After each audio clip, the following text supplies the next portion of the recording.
Y en esta ocasión, digo, ahora fue el aniversario número 97, me parece. En esta ocasión, la fecha fue importante, era el aniversario 90 de la refundación que sucedió en 1925. Entonces, como parte de estas celebraciones, realizamos un video mapping en el Paraninfo, que es el edificio que alberga el Museo de las Artes, el MUSE.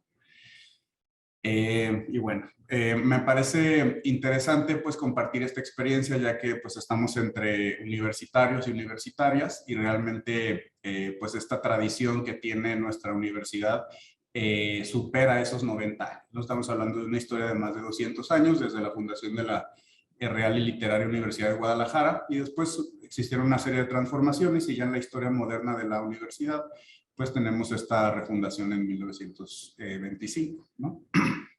Y justamente de eso es de lo que les quisiera platicar. Antes, bueno, como a manera de contexto, para mencionar qué es esto del videomapping o del... Bueno, anda mi perrito por ahí dándole vueltas a la mesa, espero que nos permita seguir con normalidad. Bueno, el caso es que para entrar un poco en contexto, pues un videomapping es una técnica audiovisual, una técnica de comunicación que utiliza los proyectores de video justamente para desplegar alguna animación, una imagen o algo sobre una superficie real, ¿no? Hay muchos tipos de videomappings, hoy en día pues cada vez adquiere más auge y la tecnología nos permite con mayor facilidad realizar este tipo de trabajos, ¿no? Desde se utiliza para escenografías, por ejemplo, mapeando algunos cubos o algunas mamparas para dar esta sensación de movimiento. Se utiliza también con fines comerciales. Hay una nueva tendencia en videomapping eh, para mesas, ¿no? Es como algo que tiene que ver con la comida y las mesas también son decoradas de manera virtual con imágenes en movimiento. Y en fin, hay muchas vertientes del videomapping en la actualidad. Quizá el más reconocido y que es un ejemplo del que vamos a hablar hoy son las proyecciones monumentales en edificios, ¿no? Estos ejemplos pues nos permiten encontrar claramente una relación entre la tecnología, el arte y la sociedad a partir de la detonación de estos discursos. Para el caso del videomapping que hicimos en la universidad, pues era a propósito de la historia de la universidad, obviamente, ¿no? Entonces, quisiera a manera de crónica platicarles, pues, y a manera de plática también, obviamente, contarles cómo fue el proceso, porque es algo realmente complejo, ¿no? Tiene varias dimensiones y sobre todo algo bien importante, esta pieza de comunicación llamada videomapping también es una pieza o un resultado del proceso del diseño de información, ¿no? El diseño de información busca hacer una serie de datos, una serie de realidades, busca hacerlas comprensibles para la mayor parte del auditorio, ¿no? Para los usuarios y las usuarias que utilicen esa información. Entonces, desde esa premisa, podemos mencionar que el videomapping es un trabajo colaborativo en el que intervienen muchas disciplinas, ¿no? Es un trabajo inclusive transdisciplinario. Y para mencionarlo, pues tenemos estas tres etapas muy a grandes rasgos, ¿no? De manera general, nos enfrentamos a la hora de realizar un videomapping, al menos en este caso que es una institución pública. Nos presentamos pues estas tres etapas. En primer lugar, todo lo que tiene que ver con la administración, que es la primera etapa, la administración del proyecto. Ahorita vamos a desglosar cada una de ellas. Pero todo comienza desde ahí, ¿no? A una serie de acercamientos, se plantean objetivos, se plantean alcances, fechas y todo esto. Y después, en función de esa información que surge del proceso previo de la planeación, surge ya la creatividad, que es donde se hace todo este despliegue de lenguajes visuales, de discursos audiovisuales y sobre todo de vaya, los elementos de la comunicación visual, ¿no? Colores, formas, texturas, movimiento. En este caso, muy apegado al lenguaje audiovisual, pues tenemos tres elementos muy claros, ¿no? Para el lenguaje audiovisual tenemos imagen, movimiento y sonido, ¿no? Lo podemos ver en una película, en una animación, en un video tutorial, ¿no? Para todo el desarrollo audiovisual tenemos esa esos elementos que lo configuran. Para el caso del video mapping, también se hace una triada de elementos donde son un poco más particulares, ¿no? Entra en juego la luz, la perspectiva y también el sonido, ¿no? Para crear esta atmósfera de movimiento en un edificio monumental. Entonces todo eso juega dentro del terreno de la creatividad y después se tiene que de alguna manera materializar todo ese desarrollo y lo hacemos justamente en la implementación. Ahora para ir desmembrando cada una de estas etapas y que quede estipulado de una manera mucho más clara para ustedes, ¿no? Entonces estamos hablando de esta primera etapa. Encontré ahí, digo, este proyecto se realizó hace 7 años. Fue el primer videomapping que realizamos en el estudio de diseño. En ese entonces nos llamábamos Naumann, como tributo a un gran artista conceptual y contemporáneo que se llama Richard Naumann, justamente. Bruce Naumann, perdón. Bruce Naumann se llama. Entonces, fue hace tantos años y entre que por ahí hubo un par de mudanzas de oficina, hubo una pandemia de por medio, entonces perdí algunas de las imágenes que me hubiera gustado compartirles, pero alcancé a rescatar en algunos discos duros el material suficiente para poder expresarme en este momento. En este caso, pues vemos una de las reuniones de planeación de la etapa previa. Entonces podemos darnos cuenta a grandes rasgos de la cantidad de personas que se involucran en este proceso.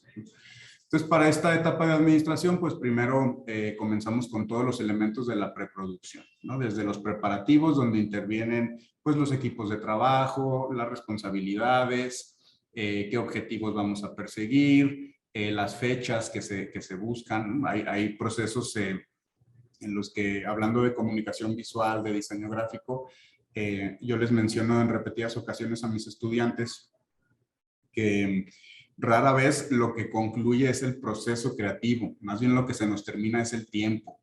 Resulta ser que es el único elemento inamovible en un proyecto creativo, ¿no? Cuando tenemos, en este caso que es un evento, es un evento aparte conmemorativo de una fecha que año con año se celebra, entonces no hay opción a decir, bueno, estamos retrasados, lo hacemos 2 días después, ¿no? Entonces desde esa parte es bien importante mencionar que pues lo único que no se mueve es el tiempo, ¿no? El deadline de cuándo tener el proyecto.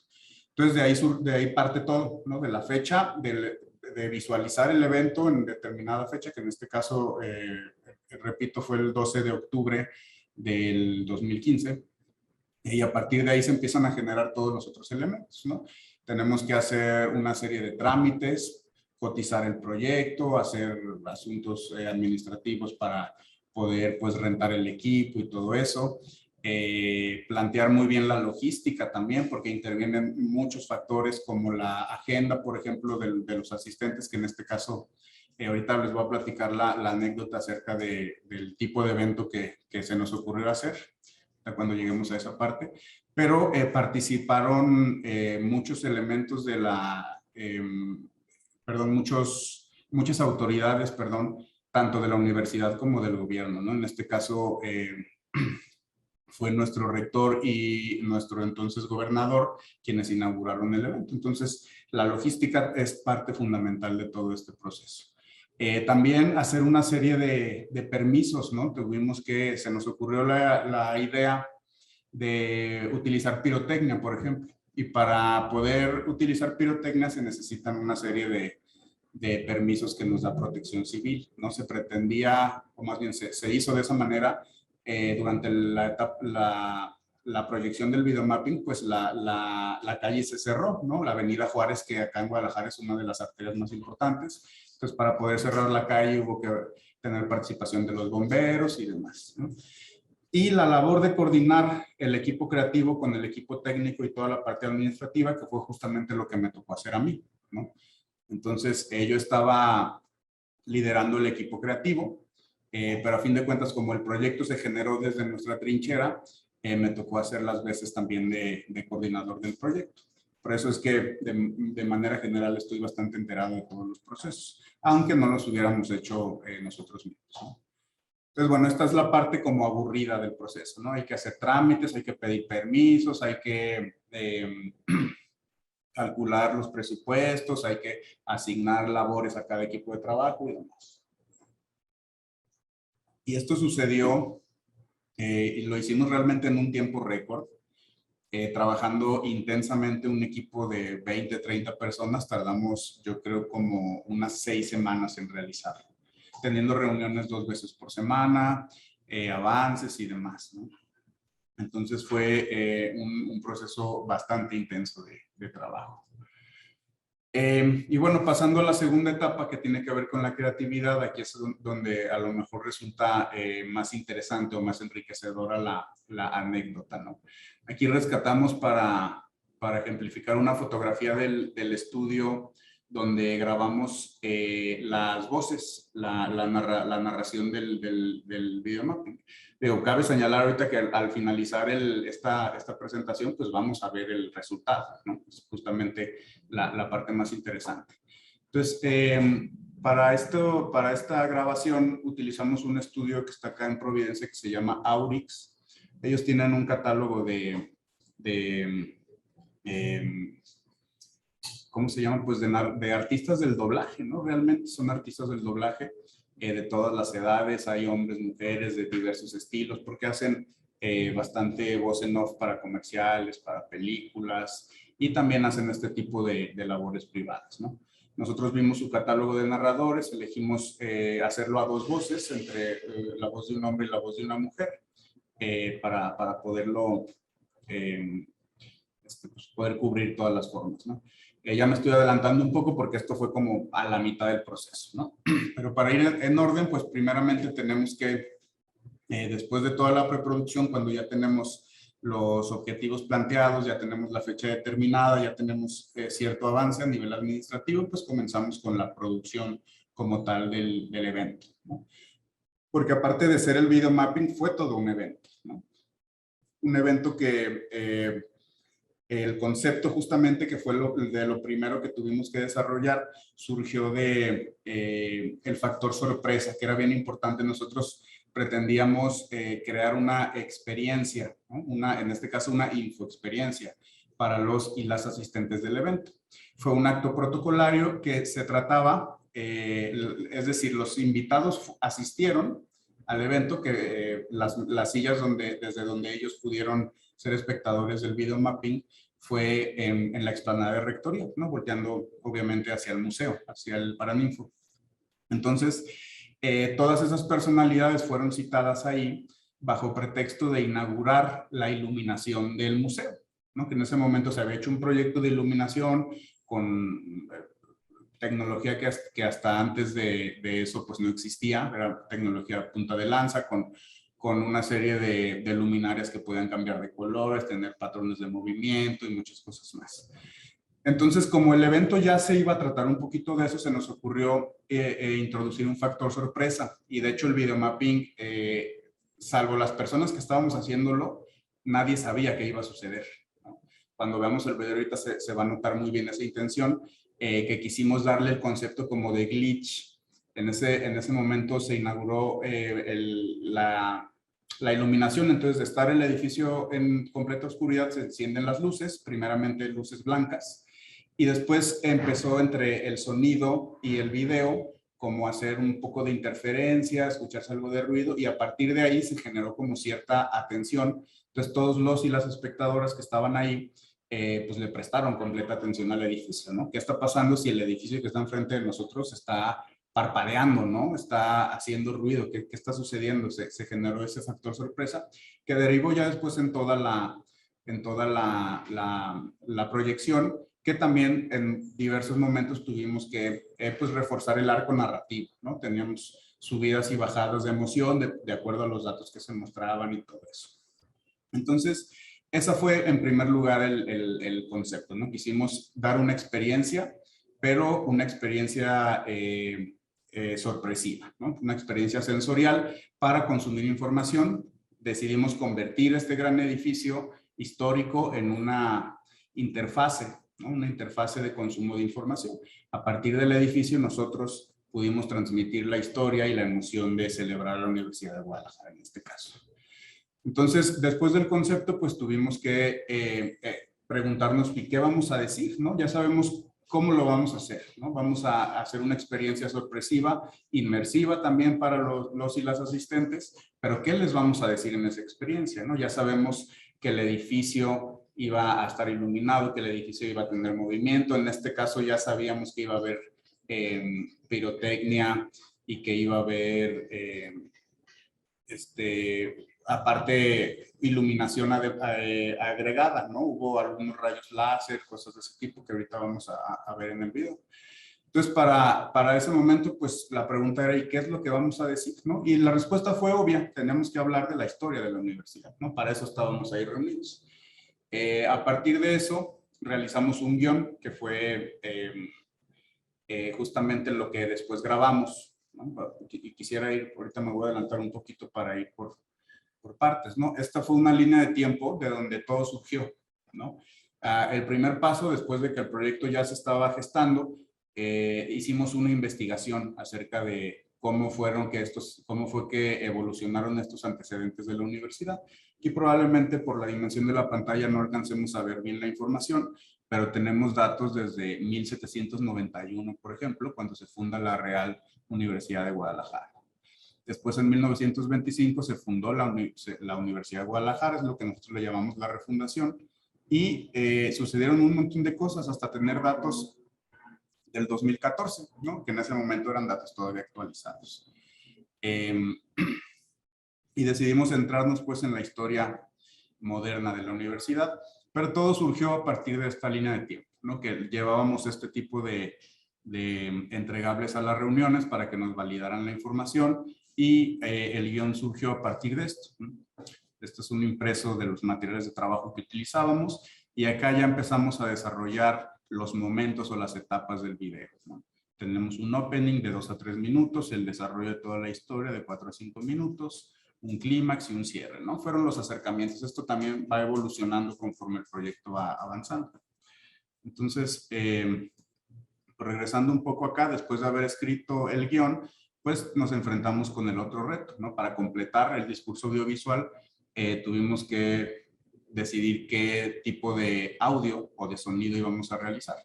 Entonces decidimos grabar el guión que acabamos de escribir y agregarlo con una selección de música que fuera pues justamente en este mismo estilo de lo apoteótico, ¿no? Era también uno de los conceptos que manejábamos. Y cuando ya teníamos la duración del video, que fue en función del guión que grabamos, pues nos pusimos a desarrollar una serie de gráficos que apoyaban esa historia, que después se convirtieron en animaciones 2D y animaciones 3D, hicimos en este caso. Y después tenemos el mapeo, que aquí lo tengo con un asterisco porque esto es también parte de la etapa de implementación. Se utiliza estos proyectores, que en ese momento utilizamos unos proyectores Epson de 10,000 lúmenes, me parece.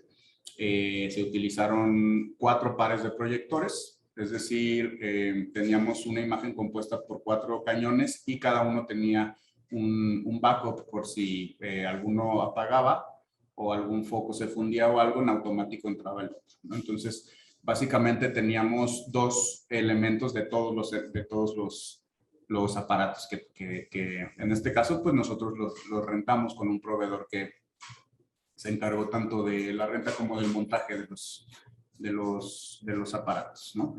Y ese montaje justamente es la última etapa del proceso creativo para después dar paso a la implementación, ¿no? Y aquí tenemos algunas fotos del montaje. También ahí disculparán la calidad de las fotografías, pero probablemente con el celular que usaba en ese momento y con la iluminación de la noche, pues tuvimos estas fotos que están un poquito malas, pero bueno, nos funcionan para poder entender las ideas. Y la etapa técnica, pues bueno, está considerada a partir de todos estos elementos, ¿no? La realización de los presupuestos, tanto de la renta de equipo como de los factores humanos, ¿no? Todos los equipos pues necesitan quien los opere, tanto para la proyección como para la pirotecnia, como para el audio y como para la iluminación. Entonces luego se renta el equipo y tenemos que hacer el montaje de todo como si fuera a ser el evento, que es justamente la foto que tenemos aquí. Esto lo hicimos varias semanas antes, porque tuvimos que hacer el mapeo del edificio para poder hacer las animaciones después. Entonces, también eso es parte del proceso del videomapping, ¿no? Tenemos que tener a nuestra disposición el equipo en dos momentos. En primera instancia, cuando hacemos el levantamiento del mapping, del mapeo, más bien, mejor dicho, que justamente se trata de retrasar estos elementos del edificio, ¿no? Mediante un software especializado se trazan todos los ejes para encontrar ciertamente los volúmenes que hay o la diferencia entre volúmenes para poder corregir la perspectiva y que se vea ya en conjunto como una gran pantalla todo el edificio, ¿no? Vemos que este edificio, el frontis, que es la parte que está aquí iluminada con tonos de morado, está un poco más de 2 metros adelante de las otras dos partes laterales, ¿no? Entonces eso genera una serie de sombras que naturalmente se generan a partir de la proyección sobre el edificio y mediante el mapeo y la corrección de la perspectiva se eliminan esas sombras y ya desde casi cualquier punto de visión se puede ver como si fuera una pantalla plana. Entonces ese proceso nos llevó, pues yo creo que fácilmente una noche entera. Obviamente se hizo durante la noche para aprovechar la oscuridad. Se tuvo que gestionar, si se fijan aquí atrás está el templo expiatorio, ¿no? No sé si tengan muy claro en la mente cómo es pues este entorno, ¿no? Aquí de donde estamos viendo la imagen es la explanada de Rectoría. Aquí cruza la avenida Vallarta, tenemos el Paraninfo y detrás del Paraninfo está el templo expiatorio, cuyas torres por lo general están iluminadas. Acá tuvimos que gestionar también que se apagaran para poder hacer el proceso del mapeo. Entonces, una vez que se hizo el mapeo, aquí vemos de manera más detallada cómo esta retícula se utiliza para alinear perfectamente los ejes horizontales y los ejes verticales y poder, como les decía, corregir la perspectiva. Entonces, básicamente es estar con tu computadora en tiempo real proyectando y haciendo ciertos trazos y ciertos ajustes que se están viendo reflejados también en tiempo real.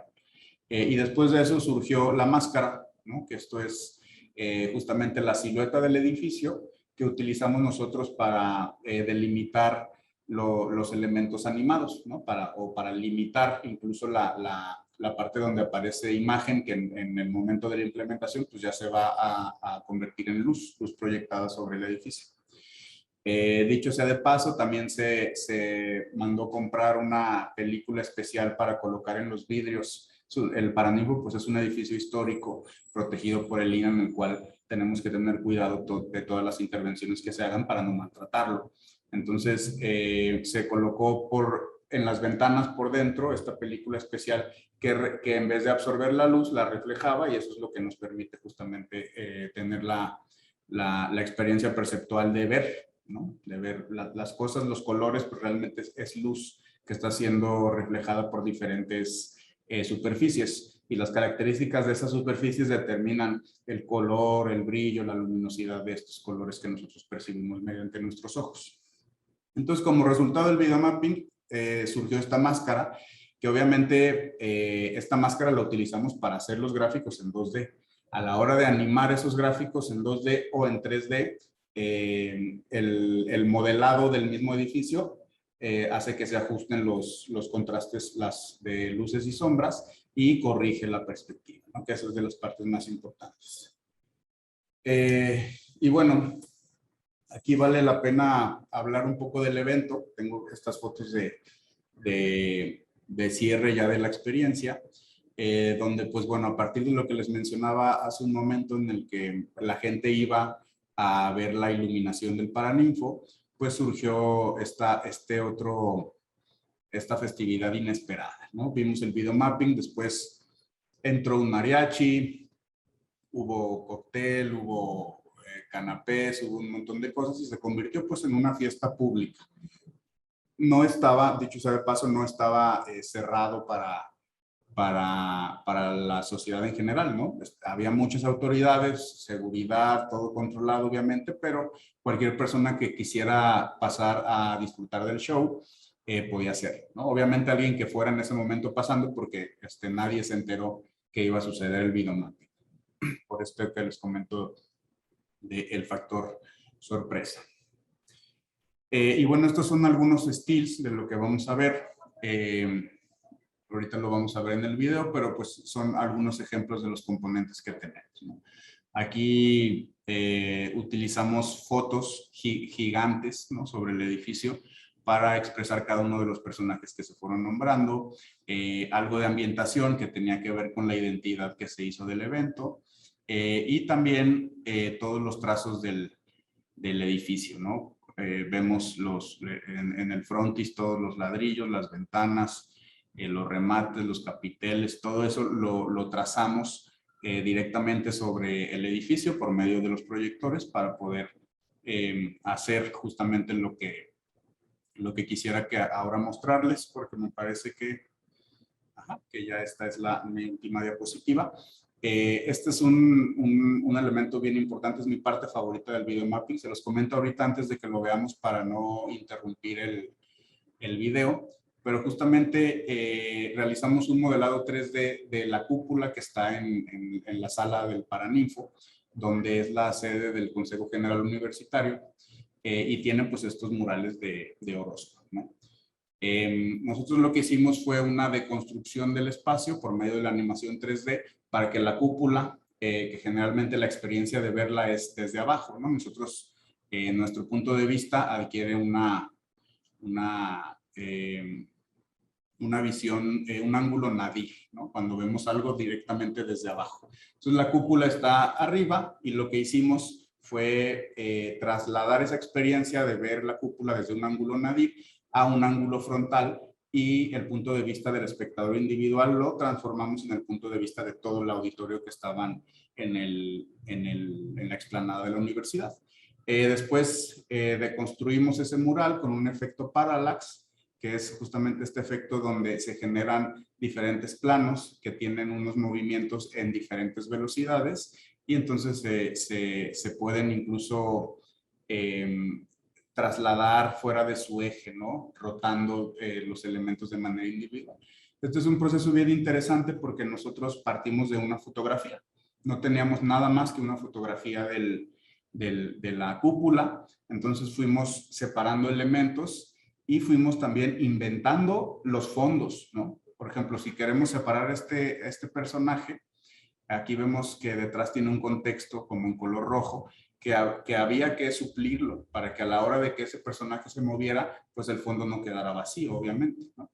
Entonces fue un resultado muy, muy interesante, que después lo replicamos en un par de ocasiones más, obviamente en otros contextos, para los informes del rector, que fueron pues en el Teatro Diana. Entonces, pero el mismo recurso de animar los murales lo pudimos utilizar como otras piezas de comunicación, justamente por la potencia que tiene y por lo simbólico que es justamente este mural para la comunidad universitaria.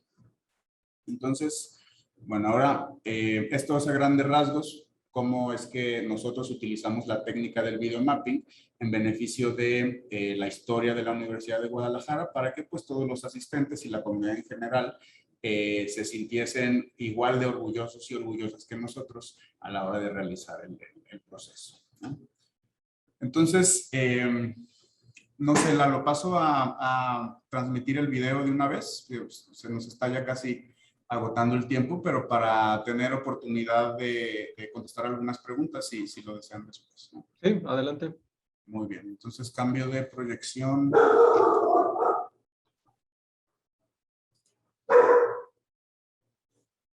A ver, voy a poner el video completo desde el acto protocolario. Denme un segundito, voy a apagar mi micrófono para que no se meta el...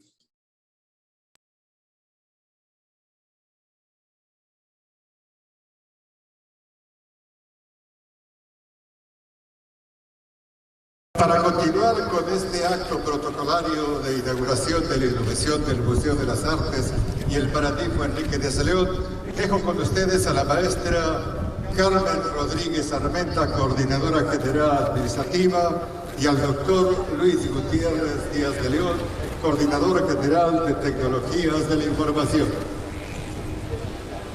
Este Museo de las Artes, recinto de gran riqueza patrimonial y artística, fue lienzo del gran pintor jalisciense José Clemente Orozco. Sus muros han sido testigos de los momentos más importantes de la vida universitaria. El Paraninfo, sede del Consejo General Universitario, es protagonista de grandes distinciones y emotivas despedidas. Sin lugar a dudas, una joya arquitectónica de nuestra ciudad que debe ser apreciada día y noche. Es por ello que este importante e histórico recinto universitario hoy se muestra con una nueva iluminación compuesta con tecnologías LED modernas y eficientes que permiten enfatizar la belleza y majestuosidad de sus rasgos y elementos arquitectónicos. Este proyecto integra más de 220 luminarias para dar esplendor a la fachada de esta avenida Juárez. En una segunda etapa se habilitarán 520 luminarias adicionales para resaltar su presencia en la avenida Enrique Díaz de León, calle Manuel López Cotilla y la hoy presentada calle Constancio Hernández Alvirbe. Nos honra presentar a ustedes la nueva iluminación del frontis del edificio del Museo de las Artes y Paraninfo de la Universidad de Guadalajara, que en estos momentos el señor gobernador y el señor rector de la universidad encenderán en 5, 4, 3, 2, 1.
Veinte años antes de consolidar nuestra independencia y abolir la esclavitud, se fundaba en este valle la Real Universidad de Guadalajara.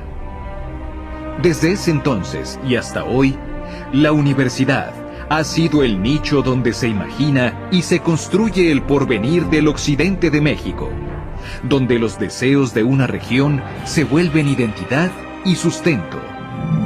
Esta identidad ha ido cambiando a lo largo del tiempo al enfrentar los retos sociales, políticos, económicos e ideológicos que definen el comportamiento de un periodo histórico. En este continuo proceso, la Universidad de Guadalajara, más que cómplice, ha sido un acompañante, un espacio que posibilita el diálogo para concretar acuerdos. Hoy, 90 años después, celebramos la refundación universitaria, fecha en la cual el conocimiento, la investigación y la cultura se forjaron como los pilares del desarrollo y la estabilidad para todos sin distinción. No en vano, Aquel 12 de octubre de 1925, Enrique Díaz de León incitaba a que los jóvenes, motor del crecimiento y la creatividad social, se volvieran la médula universitaria. Frente al gobernador José Guadalupe Zuno, el rector entregó el saber a la juventud jalisciense al decirles: «Sois el fin y sois el principio de ella. Sois la universidad».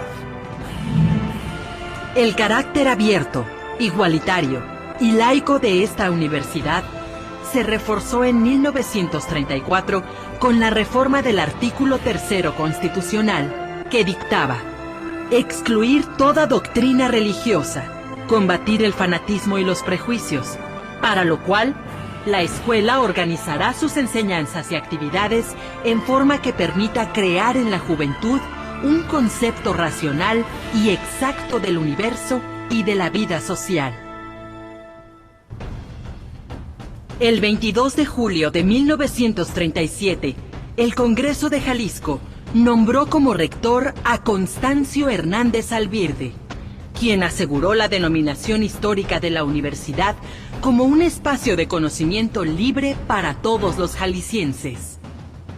Ese mismo año, el gobernador Everardo Topete asignó este emblemático edificio de nuestra ciudad para convertirse en el corazón de las actividades académicas y culturales de la máxima casa de estudios de Jalisco.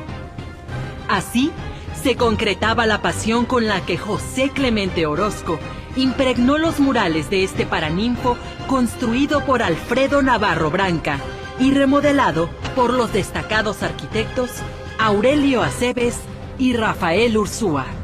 Son incontables las huellas que ha dejado la Universidad de Guadalajara en la formación de múltiples profesiones y disciplinas.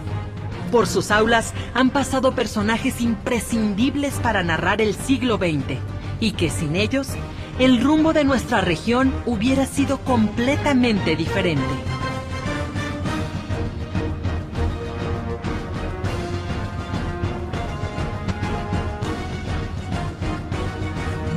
El esplendor de nuestra universidad no se reduce a sus aulas. Su impacto ha alcanzado rincones insospechados de nuestra cultura. Desde el inicio de sus transmisiones, en 1974, Radio Universidad ha hecho honor a su consigna: llevar la universidad al pueblo. De la misma forma, en el ámbito editorial, la Universidad de Guadalajara ha trazado el camino de la que actualmente es la feria del libro más importante de habla hispana, la Feria Internacional del Libro de Guadalajara.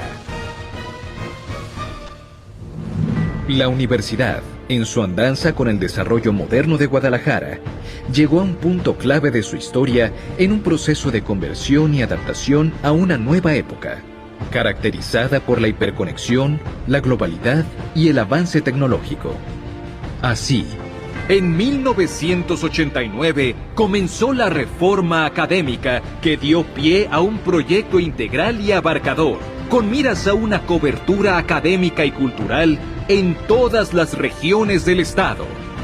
Y es así como en 1994 se concreta la Red Universitaria en Jalisco.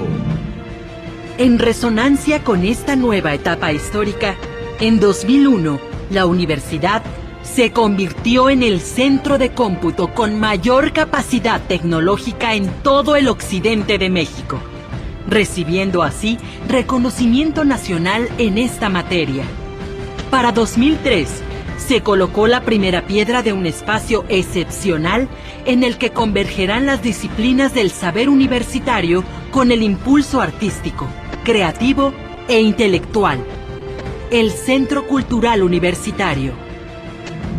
La Red Universitaria es un proyecto en constante crecimiento, y para 2004, el horizonte Huirrárica, el paisaje agavero y los vestigios hacendarios de los Altos se unían al espíritu universitario con el Q Norte, el Q Valles y el Q Lagos. Un año después, la fortaleza de ese espíritu que toma forma en su acervo bibliográfico llegó a 156 bibliotecas y al 1,5 millones de volúmenes.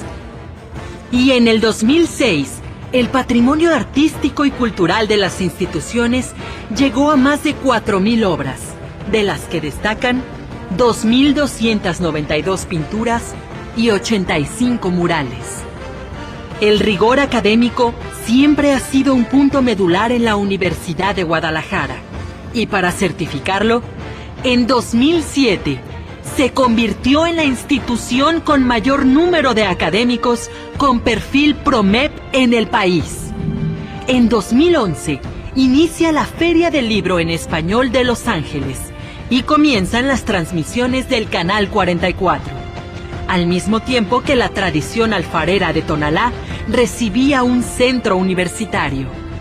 En 2014, cuando la red universitaria cumplió 20 años, el Congreso de Jalisco otorgó el título de Benemérita a la Universidad de Guadalajara. Hoy día, 90 años después, la universidad sigue siendo la acompañante de nuestros deseos como sociedad, la que anima, impulsa y posibilita que nuestro porvenir sea solemne y pleno. Y nuestras metas y alcances siguen a la altura de un centro académico reconocido. Solo este año, como ejemplo, se ha tratado de consolidar el sistema de educación media superior, donde ahora se imparte el bachillerato en 109 municipios de Jalisco. Asimismo, hemos alcanzado el reconocimiento de calidad en 110 programas de licenciatura y reconocimiento de CONACYT en 120 posgrados. 853 de nuestros profesores son miembros del Sistema Nacional de Investigadores. Orgullosamente, somos la segunda mayor comunidad estudiantil de todo México. Nuestra casa de estudios ha ampliado su matrícula a más de 255,000 estudiantes y la comunidad académica se conforma por más de 15,000 docentes y más de 9,000 administrativos. Todos juntos, hoy nos sentimos rebosantes de orgullo por cumplir 90 años. Cada uno, desde su labor diaria, su entregada pasión y su dedicado empeño intelectual, contribuimos a cumplir el legado que Enrique Díaz de León estableció como lema de nuestra universidad: pensar y trabajar para Jalisco y el mundo.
Bueno, fue realmente impresionante el show de pirotecnia. Y bueno, también pienso un poco que el video a lo mejor no le hace justicia a la experiencia de estar ahí. El edificio es realmente, el edificio en sí mismo ya es impresionante. Pues aderezarlo con imagen en movimiento, con sonido, con luces, con pirotecnia, sí fue una experiencia bastante interesante de ver. Espero que les haya gustado. Muy bien, muchas gracias, Alonso. Vamos a abrir ahorita el micrófono para todos los que tengan inquietudes, dudas de cómo fue el desarrollo de esta actividad. A ver, ahí lo voy a... Y, bueno, si para la participación, pues bueno, pueden ir levantando ahí el icono de levantar la mano. A quien guste hacer alguna pregunta en torno a esto. Algo que me faltó comentar ahorita, que igual aprovecho rápidamente para mencionarlo, ya que, como les decía, la experiencia del videomapping fue como el factor sorpresa del evento, que estaba compuesto también por otros elementos, ¿no? Yo mencioné solamente la inauguración de la iluminación del museo, pero también justamente ese día se develaron un par de estatuas, ¿no? Una de Constancio Hernández Alvirde, que justamente ahora la calle Escorza, que es la calle lateral de Rectoría, un fragmento de la calle, me parece que de Hidalgo a López Cotilla, se llama ya Constancio Hernández Alvirde. Entonces se pusieron unas placas conmemorativas, se develaron las estatuas, que también nos encargamos de esa parte del proyecto. Estaban envueltas en unas telas así tipo seda rojas y con un motor. No recuerdo cómo se llama el dispositivo, pero se utiliza como en el teatro kabuki, eso. Kabuki se llama justamente. Un motor como que succiona la tele y se abre, ¿no? Se utiliza para develar autos y demás. Entonces, todas esas inauguraciones, por decirlo de alguna manera, formaban parte de la agenda del evento y, bueno, lo del mapping fue ya el cierre, fue la sorpresa. Ahora sí, si alguien desea mencionar algo, tienen alguna pregunta, alguna inquietud, pues ahora es el momento. ¿Qué software fue el que utilizaron, disculpe? ¿Perdón? ¿Software? Para la creación de imágenes. After Effects. Bueno, fueron varios para las animaciones 2D. Primero todos los insumos los realizamos en Illustrator y se animaron en After, ¿no? También hubo algunas partes de la edición, como los efectos de Parallax y eso, que se hicieron con un software de edición de video que se llama Final Cut. Gracias. A ti, Héctor, gracias. También yo tenía una pregunta. ¿Cómo fue que organizaron como las bocinas para que todos tuvieran un buen sonido, una buena calidad de sonido? Sí, pues fue como todo el auditorio tenía la misma orientación hacia el edificio. El audio se montó justamente en las azoteas del museo. Entonces fueron una serie de bocinas que apuntaban hacia el público y nosotros teníamos monitores dentro del puesto de control, que fue en una de las terrazas, en el piso 2, me parece, donde está la Coordinación General de Tecnologías de la Información. En la terraza se montaron los andamios con los proyectores y nosotros teníamos monitores ahí para también estar en tiempo real realizando ajustes en caso necesario. Y sí se generó ahí como un sonido envolvente en toda la, pues como alrededor de un par de cuadras, ¿no? Se escuchaba el sonido. Adelante, Arturo Rivera. Que dar muchas felicidades, antes que nada, por su presentación. Y tenía una pregunta en cuestión a, por ejemplo, si hay, se quiere hacer una proyección, pero dentro de eso hay como un objeto o algo que obstruya. No sé, he visto que hay muchos en iglesias o así, pero de cierta manera hay como algunos elementos que llegan a obstruir pues sí, la distancia que tienen de los proyectores, no sé de qué manera lo pueden solventar o cómo lo hacen en casos como ese. Sí, en este caso no fue necesario porque no había nada que interrumpiera el tiro de los proyectores, pero cuando sí hay elementos que se interponen entre el proyector, que es la fuente de luz, y el edificio, que es quien recibe esa luz, se pueden neutralizar poniendo un proyector con otra perspectiva, es decir, no de manera frontal, que generalmente se montan como en otras estructuras, para que poder hacer que la luz llegue como detrás del objeto que se interpone, que por lo general son árboles o postes o cosas de ese tipo. Entonces con ese otro proyector se completa el mapa, porque lo que sucede al tener varios proyectores es que se unifica la señal. Entonces pues, los tenemos posicionados o más bien ubicados en diferentes posiciones, pero la señal se suma justamente en ese mapa y no cae luz en ninguna zona fuera del mapa, que en este caso es esta silueta del edificio que les mostré anteriormente, ¿no? En este caso no fue necesario, pero así es como se realiza cuando llega a haber elementos que se interponen entre la luz y el edificio. Muchísimas gracias. Gracias a ti. Adelante, Adriana Ruiz Sánchez. Hola, jiji. Me gustó mucho su presentación. En cuanto al modelo 3D, ¿en qué partes se especificaron y con qué programa utilizaron? El modelo 3D básicamente en la parte la parte previa a donde se muestra el mural haciendo el efecto de parallax, hay una escena donde está como la cúpula con los pilares y está hecho como de una red, ¿no? Esa parte es modelado 3D y se hizo con 3D Max. Muchas gracias. Gracias a ti. Cristian Alejandro. Bueno, yo quería saber como cuántos proyectores utilizaron para esta presentación.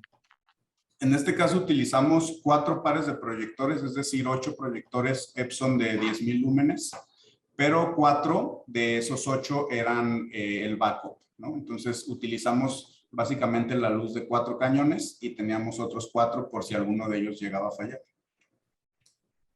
Ok, gracias. Gracias a ti. Brian Alejandro. Hola. Bueno, dentro de su experiencia, ¿en qué medida podría considerar posible o incluso viable el que se involucren recursos del tipo de realidad aumentada o hologramas para proyectos similares en un futuro?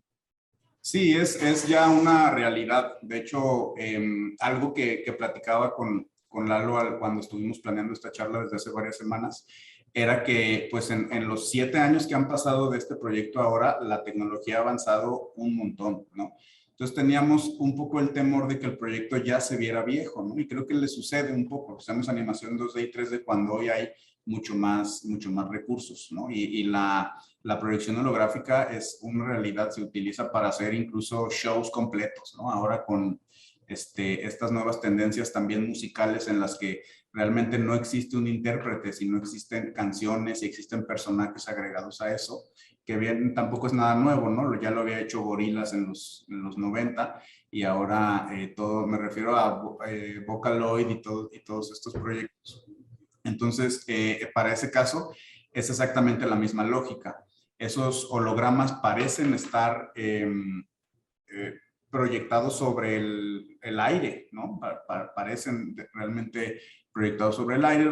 Hay algo de vapor y de humo que permite la refracción de la luz, pero es la misma lógica. Una superficie mapeada con un tipo de tratamiento de la imagen para que parezca el holograma. Y sí, digo, hablando de realidad virtual, de realidad aumentada, pues también es una posibilidad enorme, ¿no? Aunque para la realidad aumentada pues necesitamos tener otra interfaz, ¿no? Un dispositivo, más bien un dispositivo que nos funcione para leer esa interfaz, pero se pudieran mezclar, yo creo sin ningún problema se puede mezclar la técnica del video mapping con la realidad aumentada. Muchas gracias. Gracias a ti. ¿Alguna pregunta más? Por ahí que deseen agregar. Bueno, en lo que alguien realiza alguna otra pregunta, yo tengo medio pregunta, medio comentario. A mí me tocó estar en la parte administrativa de unos pequeños mapping que hicimos en el Centro Universitario de la Costa para lo del Festival de Cine, que era la inauguración y bueno, ahí hacíamos unas cositas muy pequeñitas en comparación a todo este megaproyecto que te tocó, ¿no? Mi pregunta va en el sentido de que a nosotros lo que nos llegó a suceder era que teníamos esta figura del maguey que es emblemático del Festival de Cine de Guadalajara, ¿no? Y sobre ese maguey lo mandaron a hacer en madera y ya, bueno, ese era donde mapeábamos y hacíamos como las ideas, ¿no? Lo que nos llegaba a pasar mucho, en muchas ocasiones y que casi previo a la inauguración del evento durábamos 3, 4 noches ajustando, porque luego de repente nos pasaba que ya acordamos una imagen y entonces como el maguey tiene estos picos así, pues entonces no se veía bien, hacíamos la prueba con el proyector, y entonces bueno, se nos hacía como laborioso esta parte, ¿no? Porque lo repetimos como 2 ocasiones. Mi pregunta es, en un edificio tan grande, en el tener que montar proyectores para realizar pruebas, etcétera, ¿les llegó a suceder? Digo, porque no es lo mismo que yo agarre mi proyector y lo ponga ahí en un aula, ¿no? Y haga las pruebas, a realmente ir al lugar y hacerlo. Pues no sé qué implica hacer toda esta parte. Sí, siempre se presenta algo. Digo, tuvimos la posibilidad después de hacer otros videomappings también más pequeños con otras características en CUSEA, por ejemplo, y siempre sucede que se descalibra, que pues de hecho el diseño del mapa es muy preciso, pero llega a suceder que la imagen se traslapa unos centímetros o algo. Y sí, se hace un ajuste previamente. A nosotros en el caso del Paraninfo nos sirvió mucho que para realizar el mapa montamos todo el equipo y eso fue de gran ayuda, porque registramos exactamente las distancias y las alturas en las que tenía que estar el equipo. Aún así, a la hora del montaje final, lo hicimos un día antes. Y de hecho, como parte de la anécdota también, fue muy curioso porque pues el mismo día del aniversario de la UDG es la romería acá en Guadalajara. Entonces, la romería de la Virgen de Zapopan históricamente había hecho un recorrido de la catedral por Alcalde hasta Ávila Camacho y después de Ávila Camacho hasta Zapopan. A partir de que se empezaron a hacer las obras de la línea 3 del tren ligero, el recorrido cambió y justamente pasa por Avenida Vallarta. Entonces, ese mismo día en la mañana fue la romería. Nosotros empezamos a montar un día antes en la noche. Es decir, el día 11, el día 11 en la tarde empezamos a montar. Se hizo una prueba, de hecho se hizo un ensayo general ese día y fue curioso porque ya estaban pasando personas que iban haciendo el recorrido en la romería, como que hay personas que hacen el recorrido antes y esperan a la Virgen en Zapopan. Entonces hicimos un ensayo general completo. Bueno, excepto sin la pirotecnia, ¿no? Porque es una vez quemada, pues ya no se puede volver a hacer. Pero el acto protocolario, todo hicimos un evento completo y hay un video de registro y está bien chistoso porque todo está desfasado así como unos 25 centímetros. Entonces, del lado derecho se alcanza a ver la proyección hasta donde alcanza. Por ahí se cuela un poco de luz a los postes y a unos autos que están acá. Y del otro lado hay un pedazo del edificio negro.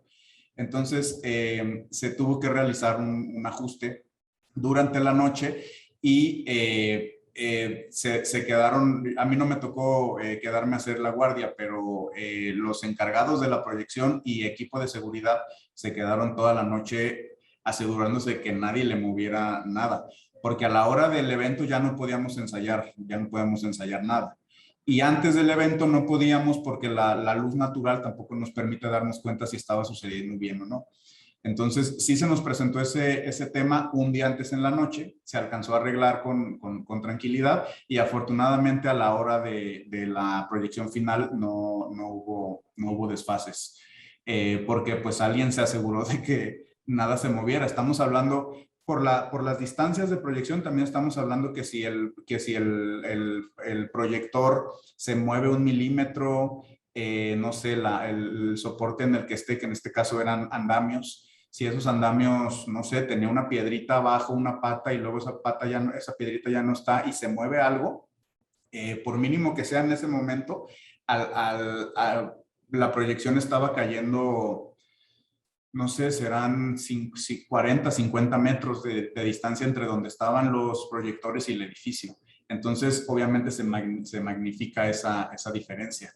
Entonces, sí es un asunto que se tiene que cuidar.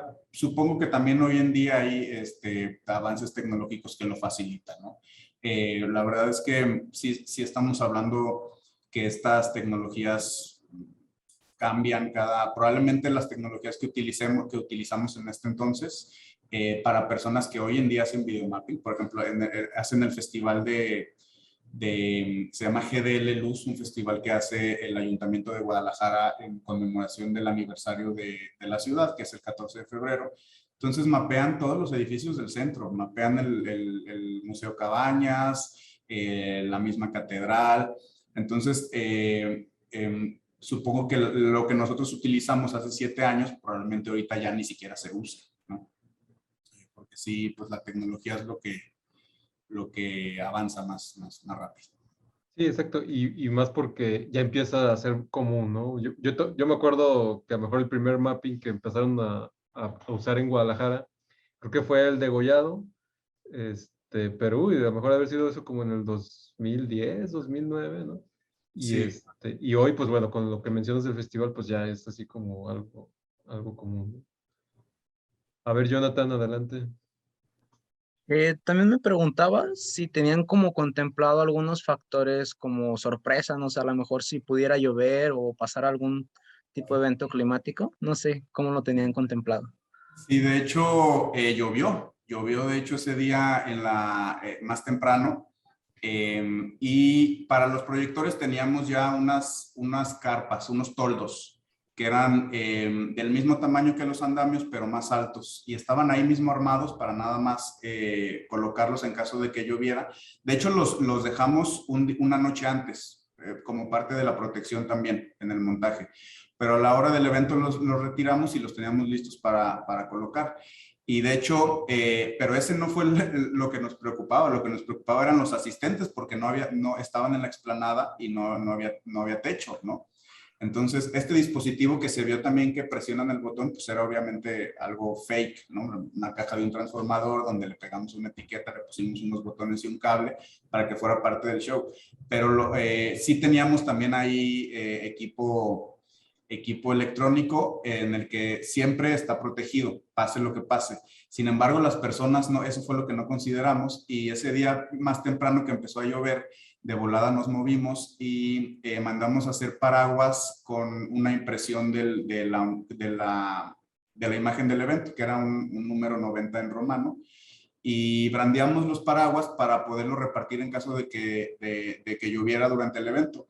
Y en la noche ya no llovió, entonces los paraguas pues se quedaron ahí como plan B, pero sí eso se considera siempre, ¿no? Para el montaje de los equipos, pues es sí o sí, ¿no? Independientemente de la época del año, de los lugares donde estemos, sí, cuando es a la intemperie siempre hay algo para cubrirlos, pero en este caso pues lo que no consideramos era pues que si llueve también se nos iba a mojar la gente, ¿no? Que pues es más importante la gente que el equipo electrónico, ¿no? Eléctrico. Ok, muchas gracias. Gracias a ti. ¿Alguien más? A ver, Héctor. Mencionó que solamente estaban usando 4 proyectores, ¿verdad? Si mal no recuerdo. Ajá. Pero ¿no sería mejor mientras más proyectores, más calidad de imagen o algo así? Sí, pero eran proyectores de 10,000 lúmenes, nos daban suficiente luz. Más bien la resolución ya tiene que ver con la señal que enviemos, ¿no? La calidad de la imagen tiene que ver con las animaciones, se hace desde software. Y los proyectores lo que nos dan es la luz suficiente para que se pueda observar. Y en ese caso, como sí se oscureció todos los alrededores, de hecho, parte de las gestiones que se hicieron con el ayuntamiento fue apagar las luminarias para que la luz no pegara. Incluso yo ahorita que estaba viendo el video acá, con la luz prendida aquí de mi oficina, realmente sí se pierde un poco los contrastes y la saturación de los colores. Entonces, la luminosidad de los proyectores lo único que nos garantiza es que la superficie a proyectar refracte la cantidad necesaria de luz para que eso pueda ser perceptible. Pero la calidad de la imagen depende como tal de la animación, ¿no? Hubo algunos casos en los que se utilizaron fotos antiguas, por ejemplo, fotos antiguas que pues no tienen una buena calidad y aparte se utilizaban en tamaños exagerados. Entonces, partes de la señal sí perdían un poco de calidad visual y, por ejemplo, todo lo que eran gráficos animados, al ser de naturaleza vectorial, no tenía ningún problema con la calidad. Gracias. Gracias a ti.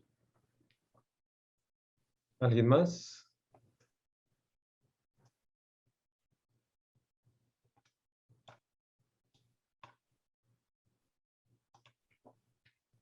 Parece que no. Parece que... Entonces, bueno, pues agradecemos, Alonso, tu participación, de compartirnos todas estas experiencias y conocimientos. Quienes han tenido la oportunidad de ver estas representaciones, ¿no?, de videomapping en el exterior, bueno, como bien lo mencionaba, ¿no?, es una emoción o una sensación diferente, ¿no?, porque sí, estás ahí, la inmensidad del espacio, del edificio, creo que es parte a lo mejor de lo que se transmite con todo lo que se creó, con todo lo que se trabajó previamente, ¿no? El que la audiencia en ese momento lo viva, pues es una experiencia que a lo mejor a través de los que están ahí en YouTube, pues bueno, te sirve para entender, para verlo, ¿no? Pero el vivirlo, mejor es la parte que sí se requiere en mapping, ¿no? Sí, justamente la experiencia de verlo en vivo es invaluable, ¿no? No se puede replicar. Los videos como este que vimos nos ayuda porque tiene algunas tomas de dron, entonces nos va dando otras perspectivas, ¿no? Pero a fin de cuentas lo vemos a través de un monitor, a través de una interfase digital. Porque el videomapping y cualquier cosa que nosotros experimentamos, pues lo vivimos en función de nuestra experiencia corporal, ¿no? De nuestra escala y de los espacios que habitamos. Así es como nosotros descubrimos el mundo. Entonces, si queremos comparar la escala humana con la escala de un edificio de la magnitud del convento, digo, del Paraninfo, perdón, realmente sí hay una diferencia que abruma, ¿no? Y si a esa diferencia le agregamos imagen, movimiento, sonido, entonces ya se vuelve una experiencia multisensorial que pues es digna de ser vivida, ¿no? Y lamentablemente los videos pues no le hacen justicia, pero son un buen registro, ¿no?